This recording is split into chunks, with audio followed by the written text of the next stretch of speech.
Hey everyone, welcome back to Let's Play Donkey Kong Country 3. I'm Mega400 and I would like to apologize about yesterday. Or yesterday's episode. I keep forgetting to remind people of things, or put reminders at the end of my episodes. It's I just need to pay attention to the time. I'll try and not have my mind wander. I'll try and pay attention to the clock again, or more often. Anyway, here we have the roll call. Which I kind of like this. I mean, you had, I kind of like the how they did this one, because Donkey Kong Country, the roll call was, put them all in Donkey Kong's treehouse and just have them, walk across. The roll call in Donkey Kong Country 2 was the same thing, but in Clubba's Kiosk, not Kiska. And, I kind of like the idea, the fact that they changed that up for this one. It's, it's nice. Of course, there's always times that, again, like the parade. I like the parades in Paper Mario, and they got rid of them in, the other ones. But in this case, I think it's kind of, it's a nice thing. I like the photo album type, dealio. So yeah, after this, only a few more episodes, which will be of the Lost World for the most part. This project, I predict, will end, on Monday, and my next project will be starting on Tuesday, I think. Let me check. Yeah, this song is good. It gets old after a while because you keep hearing it. 1, 2, 3, 4. Yeah, so Tuesday will be my next project, which I'm looking forward to. It's a fresh project. It's not a replay, and it should be fairly long. Not sure how long it's gonna last. We haven't seen these guys, Clef and Clout. They only appear in the Lost World, so we'll be seeing them soon. But yeah, since you can't technically, you can technically access the Lost World at this point. If you know how to access it, you can access it and then do summon levels in there. You just can't do all of them because the bonus coins you'll be collecting will need those to access the Lost World. So technically at this point, you technically could have seen them, I think. Yeah, you could have. Bristle. So let's see, I should get a topic. Movies. And, should ratings exist? I mean, think about this. Is it really a testament? Is ratings really a good way to determine whether or not a movie is good? Because think about this. You have, two different things. You have the box office success, how good does in the box office. Then you have, critical response. You have the critical analysis by critics that determines a rating. Sometimes, I don't know if they necessarily combine it, but you have, you have the box office saying, oh, it was a box office smash. Is that really fair enough to say that the movie was good? I mean, that means people want to see it. Maybe the advertising was good enough that it got people interested in coming, but really, it's just the amount of people who, box office records is how many people want to see the movie. Doesn't mean though then again, there's those crazy people who go and see a movie like 3 times, or over and over, like 7 times. I don't get those people. Like, when I see a movie, I see it and then I don't want to watch it again for a while, usually. Same thing with games. When I finish a game, I don't want to play a game right again, unless it's a really short game. Same with like a TV show or a little short animation. If I want to, maybe I'll watch it, I'm like, oh, I'll watch it again. Movies are long, though, and I don't want to watch a movie over and over and over again. So I guess that could have a factor in it too. But anyway, yeah, really, it's just how many people want to see the movie. It doesn't mean it's good. And you could say, well, word of mouth. But you could tell your friends, go see this movie. Again, it doesn't mean it's good because it's just, it might fit the audience's target, or its target audience. But again, the majority of audiences nowadays tend to be, into the action stuff. I don't really agree with that, but they like, action, and they're attracted by shiny things, from what I've seen. And the minority tend to like, and unfortunately I would say it's a minority, tend to like, well thought out things. So, in that sense, people who like, just action and, fast-paced stuff, they're not going to want one of these thought out, intriguing movies. And the people who, like things with, character, they're not going to want to watch one of these bland characters and, stereotypical, archetypal characters. They don't want to watch those stuff. So to them, it's not a good movie. Which brings me to critics, because really, critics are just people who post their opinion, who in a professional manner, and usually give a movie a rating.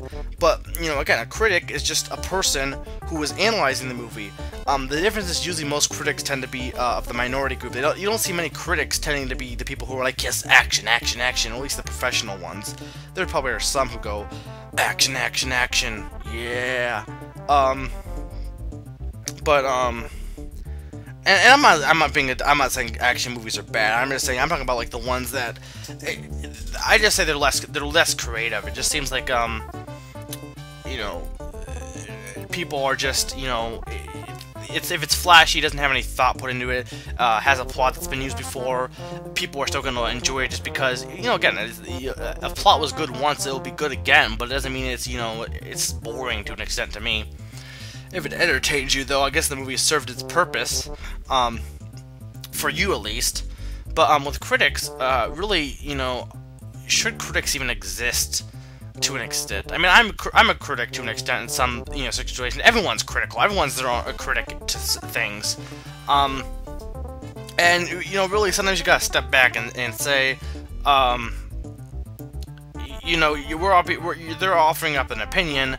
They're giving you a rating which is basically, you know, saying they're putting their opinion in an easy-to-read format. And usually people just say, oh, the rating, and they look at the rating. If the rating is good, they'll go watch it because people want convenience. They want a convenient way of telling whether or not the movie's good. They want people to tell them whether it's good. Really, if you wanted to know whether or not, the best way to have, and we'll still have to visit Blunderbear, or Blunder, but really, if you want, a good way to tell whether or not a movie's good, facts are just saying facts about the movie, because the problem is, and it's impossible to solve, but we have people giving their opinions, and again, opinions are subjective to the person. One person might think it's one way, but it doesn't necessarily mean it is, or at least to other people. You know, you really, the thing is, and Boomer we haven't seen, but we'll see him soon, but really, if you think about it, facts should be used to back up opinions. And it's not that critics don't use facts, it's just, I don't know, it just seems like, you know, a lot of it's the people. People, you know, take ratings as, you know, oh, well, this movie got, you know, has a 50% on Rotten Tomatoes, you know, because of, you know, it's determining different people's opinions, but that's just basically saying, a lot of people who have names, as in, like, they get their names out there, they post their opinion, didn't like this movie. That's really all it's saying. It's not saying the movie's necessarily good or bad. It's saying this many people didn't like it. You know, and again, it's a lot of it. Everything is subjective, or not subjective. You know, if it's, you know, determining whether or not a game or a movie is good or bad, is really up to whether or not it fits your own needs, or the audience's needs. So, like, for example, I'm not a huge fan, I've said this before, and I'll say it again, I'm not really a huge fan of Ocarina of Time. I enjoy Ocarina of Time to an extent, it's a good game, but out of all the, you know, games, it's probably the one that I'm most bored with. It's the one that I'm least into. That's my opinion. That doesn't mean I'm not open to it. I've played it again and tried to enjoy it, and you know, I agree, it's a good game. And I'm not telling other people not to like it. What annoys me, though, I guess, with the critical thing, is everyone's praising it, and then everyone takes it as, okay, then it's a fact that it is a great game, or that this movie is a great movie because, you know, these critics said so. And I guess that's the thing. That's the issue. The whole thing with ratings and all this stuff is, the problem is people take it as a fact a lot of times that the movie is good.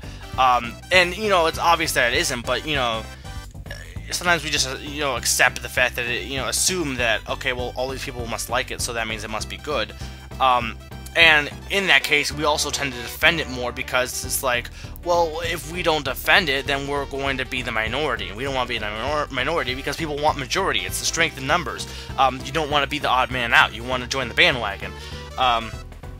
You know, you have all that. So it's a lot of it. But I guess the main thing is, that annoys me with, you know, critics is, it's fine to be critical. It's fine to have your opinion. It's the people who, you know, determine, okay, the movie is bad, good, or the movie is bad, sheerly by the fact of the amount of money people spent going to the movie, which I don't think is even a fair detriment of whether or not a movie is good or bad, honestly.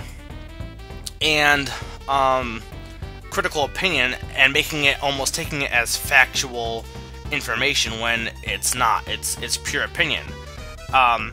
So yeah. You know, and again, don't. A lot of people just, you know, accept, okay, this person is famous. So their opinion must be the best. But, you know, don't always try and think outside the box. Always try to be your own person. Don't try and just do what everyone else is doing, because that makes you a sheep, in my opinion, a sheeple. So this has been Mega Freak 400. That's the end of Documentary 53 for now. We gotta do the Lost World, and I'm reminding you not to be a sheeple.